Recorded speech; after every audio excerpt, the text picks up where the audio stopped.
Fala pessoal, tudo bem? Nosso compromisso aqui é sempre manter você atualizado. Nesse contexto, para quem não me conhece, sou Felipe Martins, meu nome, né?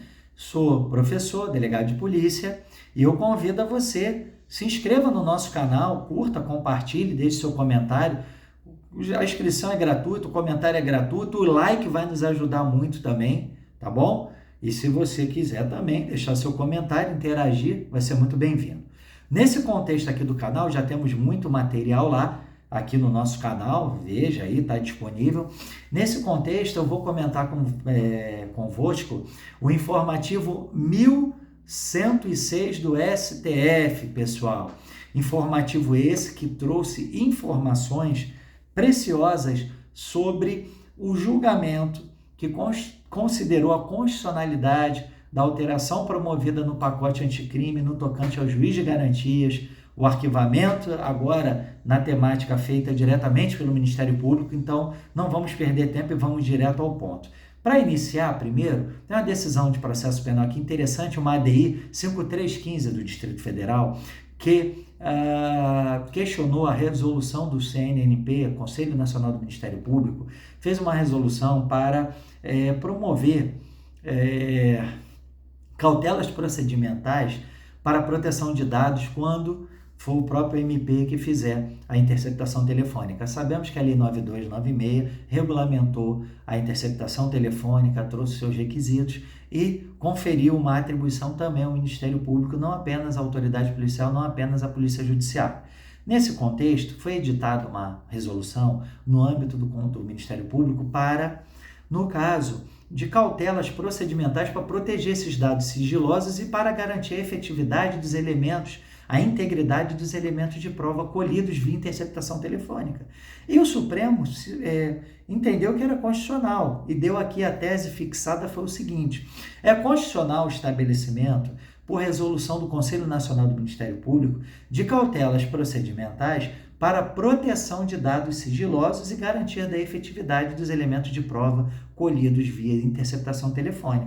Então, nesse sentido, o conteúdo dessa resolução está aqui, se insere no âmbito da competência do CNNP para disciplinar os deveres funcionais dos membros do parquê, inclusive o dever de sigilo e de zelar pela observância dos princípios encartados no artigo 37 da Constituição. Então, aqui, com base nesse entendimento, o Supremo, o plenário por maioria, julgou improcedente a ação para declarar a inconstitucionalidade da Resolução 51 de 2010. Creio que aqui não temos maiores questionamentos, né? E vamos passar o que interessa, pessoal.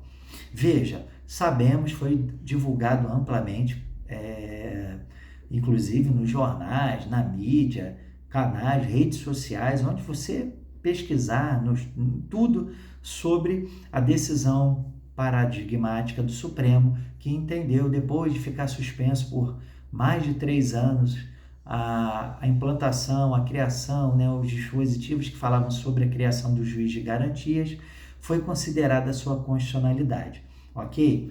Nesse contexto, né, nós temos aqui no informativo 1106 os esclarecimentos sobre isso. A primeira coisa que eu quero tocar aqui com vocês, o juiz de garantia já não se aplica aos crimes de menor potencial ofensivo, ok?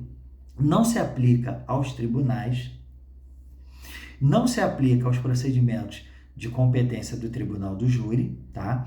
E aos processos criminais de violência doméstica e familiar, ok? Então, nesses 4 situações não se aplicam a atuação do juiz de garantias. Agora, com base nesses outros entendimentos, o Supremo, ao analisar alguma das modificações trazidas pela Lei 13.964 de 2019, o pacote anticrime, ele julgou parcialmente procedente as ações para. E vamos lá. Atribuir interpretação conforme o artigo 3A para assentar que o juiz pontualmente, nos limites legalmente autorizados, pode determinar a realização de diligências suplementares para dirimir dúvidas, tá, pessoal? Onde e que está previsto? Deixa eu colocar aqui no modo 2 telas, aqui de telas, para a gente poder ver aqui inclusive junto com o CPP, tá, pessoal? Vamos lá, é interessante, me dá um tempo aqui. Então, o juiz pode determinar. Há críticas com relação a isso, né? Não precisa falar, mas foi o que foi decidido. Vamos lá, outra coisa, foi dado um prazo, né, de 12 meses para a implantação, podendo ser prorrogado por igual período a sua implantação, tá? Foi declarada a inconstitucionalidade do artigo 20 da 13.964, que fixava o prazo de 30 dias. Anteriormente, seria um prazo exíguo de 30 dias para implantar o juiz de garantias, tá? Outra coisa, os incisos, o artigo 3B, tá? Estou com um código aqui, o CPPAB 3B, incisos 4, né? 4, que fala sobre a instauração de qualquer investigação criminal. 8, que fala sobre a prorrogação do prazo do inquérito, estando investigado preso, em vistas das razões apresentadas pela autoridade policial.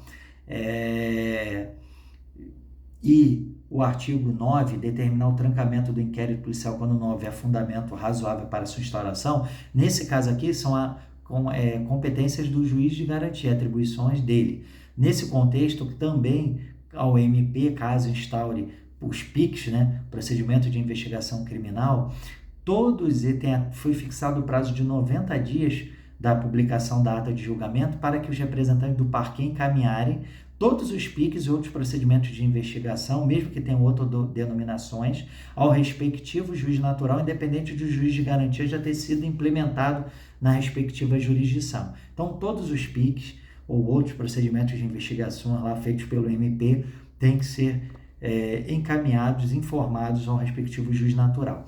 Outra, por unanimidade, atribui interpretação conforme ao inciso 6 do artigo 3B, para que o exercício do contraditório será preferencialmente em audiência pública oral. O que diz o inciso 6? Que o juiz de garantias pode prorrogar a prisão provisória ou outra medida cautelar, bem como substituí-las ou revogá-las, assegurada, no primeiro caso de prorrogar a prisão provisória, o exercício do contraditório em audiência pública e oral, e ser dada a preferência, né, que prevê que esse exercício, né, do contraditório será preferencialmente em audiência pública e oral. Ok, vamos lá. Atribuir interpretação conforme, isso é importante, que a competência do juiz de garantias ela acessa com o oferecimento, não com o recebimento, como estava previsto lá, mas sim com o oferecimento da denúncia. Outra aqui, interpretação conforme, estabelecer que o preso em flagrante ou por força de mandado de prisão provisória será encaminhado ao juiz de garantias a presença, né, no prazo de 24 horas, salvo impossibilidade fática, momento em que se realizará audiência com a presença do MP e da Defensoria Pública ou do advogado constituído, cabendo excepcionalmente o emprego de videoconferência, tá? Mediante da autoridade judiciária competente, desde que seja meio apto à verificação da integridade do preso e garantia de todos os seus direitos. Por unanimidade, atribuir, vamos lá para outro ponto, interpretação conforme ao parágrafo 2º do artigo 3B para assentar. O juiz pode decidir de forma fundamentada, reconhecendo a necessidade de novas prorrogações do inquérito, diante de elementos concretos e da complexidade da investigação. A inobservância do prazo previsto em lei não implica a revogação automática da prisão preventiva, devendo o juiz competente ser instado a avaliar os motivos que a ensejaram. Então, aqui, mesmo que passe o prazo, tem que ser provocado lá o juiz e ele vai avaliar se os pressupostos ainda estão presentes para a manutenção ou revogação da prisão preventiva, que tem que ser reavaliada no prazo de 90 dias depois da implementação, alteração promovida pelo pacote anticrime, ok? Outra, unanimidade, por unanimidade, atribuir interpretação conforme a primeira parte do caput do 3C, tá? Da cabeça do artigo 3C, que as normas relativas ao juiz de garantias não se aplicam aos processos de competência originários do tribunal, aos quais são regidos pela Lei 8.038 de 90, processos de competência do Tribunal de Júri, casos de violência doméstica e familiar e infrações de menor potencial ofensivo. Falei aqui no início. Por maioria, declarar a inconstitucionalidade daquela expressão até o recebimento da denúncia ou queixa. Então, acesso à competência do juiz de garantias não com o recebimento, mas com o oferecimento da denúncia, ok? Vamos lá, outra, declarar, recebimento, estamos lá.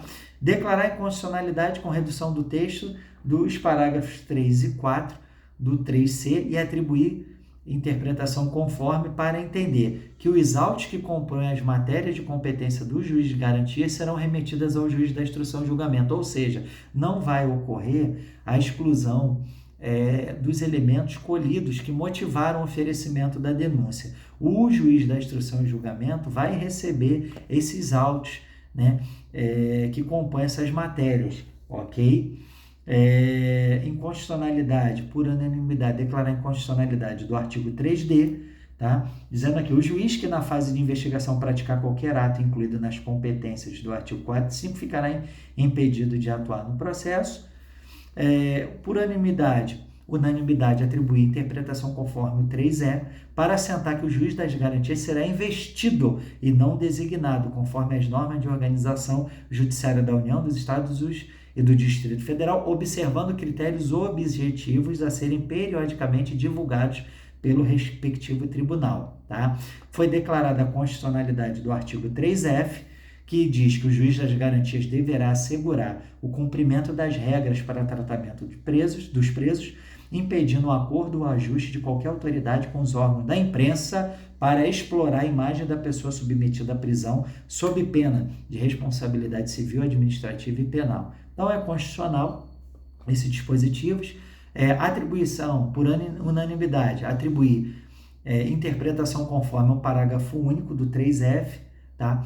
Para assentar que a divulgação de informações sobre a realização da prisão e a identidade do preso pelas autoridades policiais, Ministério Público e Magistratura deve assegurar a efetividade da persecução penal, o direito à informação e a dignidade da pessoa submetida à prisão. Tá? Tem que sempre ter esse contexto aqui da divulgação dos dados, da pessoa. Vamos lá. Interpretação por unanimidade, atribuir interpretação conforme o artigo 1º do 28. Aqui fala, vamos lá para o artigo 28, é justamente a previsão, tá? Artigo 28 sobre o arquivamento do inquérito policial ou outros elementos informativos da mesma natureza.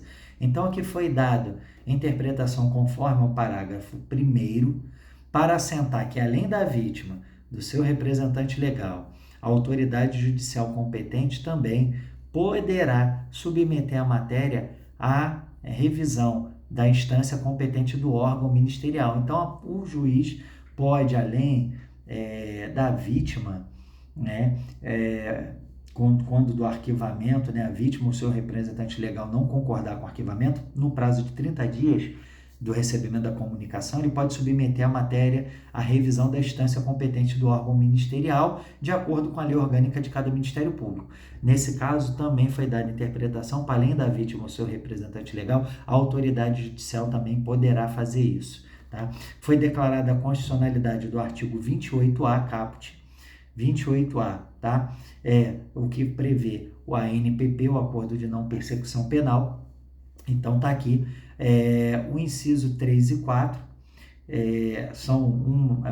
os incisos 3 e 4 falam sobre os tipos de obrigações que podem ser ajustadas do ANPP.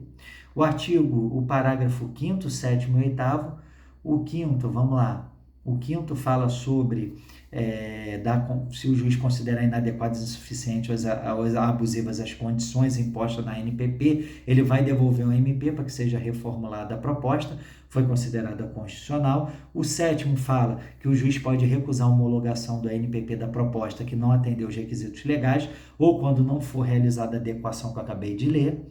E o 8º, recusada a homologação, o juiz devolverá os autos ao MP para análise da necessidade de complementação das investigações e oferecimento da denúncia. Todos esses dispositivos foram considerados constitucionais, tá? O artigo 5º do artigo 157 do CPP também, vamos lá, para o artigo 157, o parágrafo 5º, que diz o seguinte: o juiz que conhecer do conteúdo da prova declarada inadmissível não poderá proferir a sentença ou acórdão. Então, esse, por maioria, foi declarado inconstitucionalidade desse parágrafo 5º aqui. Então, nada impede do juiz que conheceu do conteúdo de prova considerada inadmissível, né, prova ilícita, que ele não poderá proferir a sentença ou acórdão. Tá? Foi declarada inconstitucionalidade desse dispositivo, ok? Vamos lá. Unanimidade, atribuir interpretação conforme o artigo 310 para assentar que o juiz, em caso de urgência e se o meio se revelar idôneo, poderá realizar audiência de custódia mediante videoconferência. Outra previsão, ok? Por unanimidade também, lá no artigo 310, quando ocorre uma prisão em flagrante, é feita a comunicação ao juiz, defensoria e Ministério Público, tá? E o juiz tem que realizar audiência de custódia e também, né, ele vai, além disso, analisar, além da integridade do preso, verificar se os requisitos foram cumpridos, se estamos realmente diante de uma prisão em flagrante, se não vai relaxar a sua prisão ilegal, vai poder converter a prisão em flagrante em preventiva, desde que os pressupostos e requisitos estejam presentes e seja objeto de um requerimento do MP ou da representação da autoridade policial. Também já está pacificado que o juiz de ofício não pode, tá?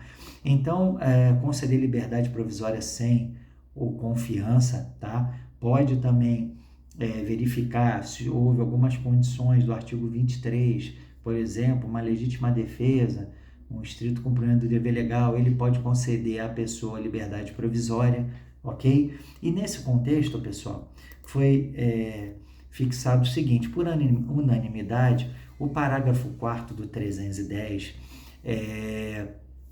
a autoridade judiciária deverá avaliar se estão presentes os requisitos para a prorrogação excepcional do prazo ou para a sua realização por videoconferência sem prejuízo da possibilidade de imediata decretação da prisão preventiva. O que diz o parágrafo 4º? Transcorrido 24 horas após o decurso da comunicação, né, do prazo estabelecido no caput deste artigo, a não realização de audiência de custódia sem motivação idônea ensejará também a ilegalidade da prisão, a ser relaxada pela autoridade competente, sem prejuízo da possibilidade de imediata decretação da preventiva. Ou seja, aqui se dá um prazo de 24 horas a partir da comunicação para a realização da audiência de custódia. O que fixou aqui o Supremo? Por unanimidade, ele deu uma interpretação conforme para o que a autoridade judiciária deverá avaliar se estão presentes os requisitos para prorrogar de forma excepcional o prazo ou para sua realização, no caso, a audiência de custódia por videoconferência. Beleza, pessoal? Então, essa foi a interpretação conforme para que ele pode prorrogar esse prazo ou realizar a audiência de custódia por videoconferência, no caso do auto de prisão em flagrante, tá? Pessoal, muita coisa, mas foram essas duas decisões, eu não poderia deixar de comentar com vocês, é de extrema importância e vai chover em concurso público e na atuação do dia a dia, esses balizamentos postos pelo Supremo, com todos esse contexto, né, da atuação do juiz de garantias. Preste atenção, por exemplo, em concurso, pode ser que façam muitas pegadinhas no sentido de até onde vai a atuação do juiz de garantias. Vai até o oferecimento da denúncia. Foi uma modificação, tá? E temos outros dispositivos que eu comentei aqui. Para o vídeo, eu sei que já ficou um pouco longo, mas, por favor, compartilhe, deixe seu comentário, deixe seu like, se inscreva, tudo isso é gratuito, pessoal. E vamos lá para o próximo vídeo. Um forte abraço, fiquem com Deus.